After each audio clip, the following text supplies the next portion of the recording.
I'll never forget the day everything changed for my sister Leticia. People in our neighborhood used to call her the Ghetto Nurse, and not in a nice way. They'd smirk when they saw her in her scrubs, like they couldn't believe someone from our part of town could actually be a nurse. But Leticia? She never let it break her. She just kept doing what she loved, helping people, no matter who they were. Then came the day she saved the mayor's life. And after that?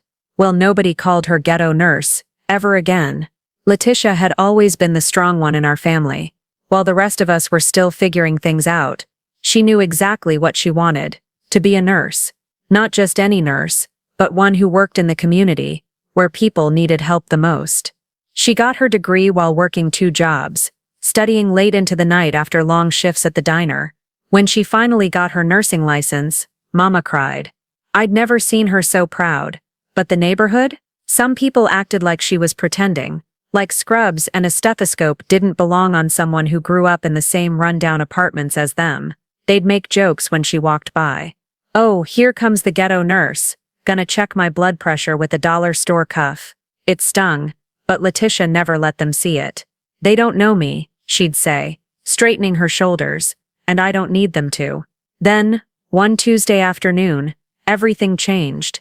I was meeting Leticia after her shift at the clinic. She was running late, so I waited near the bus stop, scrolling on my phone. That's when I heard the shouting. Across the street, a small crowd had gathered. Someone was on the ground. My stomach dropped. Instinct told me it was bad. Then I saw Leticia sprinting toward the commotion, her bag slung over her shoulder. I ran after her. By the time I got there, she was already kneeling beside a man in a fancy suit, his face pale, his breathing ragged. People were murmuring, phones out, recording. That's when I realized it was Mayor Reynolds. Somebody call 911. Leticia barked, her voice sharp, commanding. No hesitation, no fear. The mayor's lips were turning blue. His hand clutched his chest. Leticia didn't wait. She tilted his head back, checked his pulse, then immediately started CPR. 1, 2, 3, 4. Her hands pressed hard against his chest, her voice steady, even as sweat beaded on her forehead. The crowd watched, some whispering, some filming. Is she really a nurse? Someone muttered. I wanted to scream. Of course she was. She'd always been. The seconds stretched. Leticia didn't stop. Even when her arms must have burned, even when the mayor still wasn't breathing right, she kept going. Then, just as the distant wail of an ambulance reached us, the mayor gasped. His eyes flew open, his chest rising in a deep, shuddering breath. The crowd erupted in cheers. But Leticia, she didn't celebrate. She just sat back on her heels, wiped her forehead, and kept monitoring him until the paramedics arrived.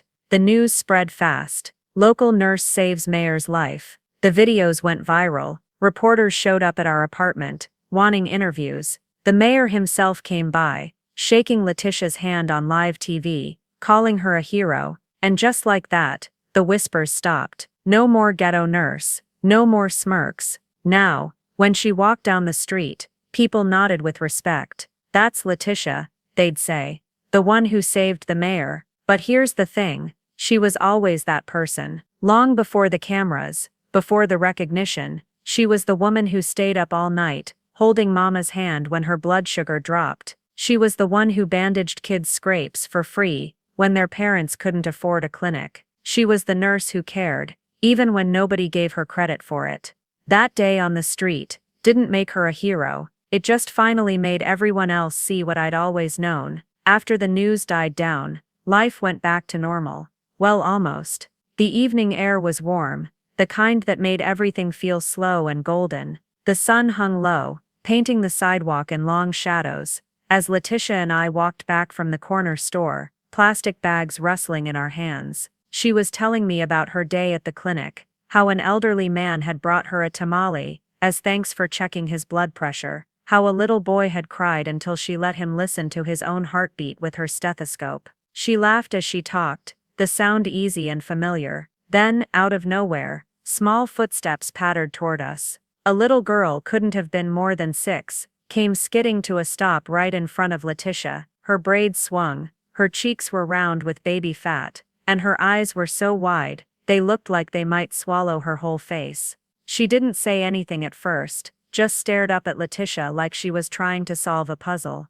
Leticia paused, tilting her head. "Hey there," she said softly. The girl sucked in a breath, then blurted, "Are you the nurse who saved the mayor?" Something flickered across Leticia's face. Surprise, maybe, or the weight of hearing those words from someone so small. But then she smiled, the kind that reached her eyes, and crouched down so they were eye to eye. The concrete must have been rough under her knees, but she didn't seem to notice. "Yeah," she said, voice warm. "I am." The girl's whole face lit up. She bounced on her toes, clutching the straps of her tiny backpack. "I saw you on TV. My mommy said you're a hero." Leticia's smile wavered for just a second, not from doubt, but from something deeper, something that made her throat move like she was swallowing back words. Then she reached out, and gently adjusted the girl's crooked hair ribbon. "Your mom's sweet," she said, "but I was just doing my job." The girl shook her head, stubborn. "I want to be a nurse like you when I grow up." That was the moment it hit. I saw it. Leticia's breath caught, her eyes glistening under the streetlights. For years, people had underestimated her, mocked her, called her names. But this little girl, she didn't see any of that. She just saw someone she wanted to be. Leticia blinked hard, then dug into her bag, the same beat-up one she'd carried since nursing school. I knew what she was grabbing before she even pulled it out. She always kept stickers in there, the shiny kind with cartoon band-aids and smiling stars, for the kids at the clinic, who needed a little bravery. "Here," she said, pressing one into the girl's palm. It was a rainbow-colored bandage with a heart in the center. "You'll be a great nurse one day." The girl gasped, staring at the sticker like it was made of gold. Then, before either of us could react, she threw her arms around Leticia's neck in a fierce hug. Leticia froze for half a second, then hugged her back, her hands gentle on the girl's small shoulders. When they pulled apart, the girl grinned, waved, and sprinted off to where her mom waited by a parked car, already shouting, "Look what she gave me." Leticia stood slowly, watching her go. The streetlights flickered on above us, casting her face in soft yellow light. "Damn," I muttered, nudging her with my elbow. "Look at you, inspiring the next generation." She laughed, but it was watery, like she was fighting tears. "Kids don't care about all the noise," she said quietly. "They just see people." And that was it. No grand speech, no big moment, just my sister, a sticker, and a little girl who saw exactly who she was. We kept walking, the plastic bags crinkling between us, but the air felt different now, lighter, like something had settled deep inside her, quiet and sure. The ghetto nurse days were over. This was just Leticia, and that was always enough. As we walked away, I nudged her. "Look at you, inspiring the next generation." She laughed, but then her face got serious. "You know what's funny? All this time I thought I needed their approval. The neighbors, the people who doubted me, but I didn't. The only thing that ever mattered was being there when someone needed help. And that was Leticia, not the ghetto nurse, not the mayor's savior, just her, the best person I knew."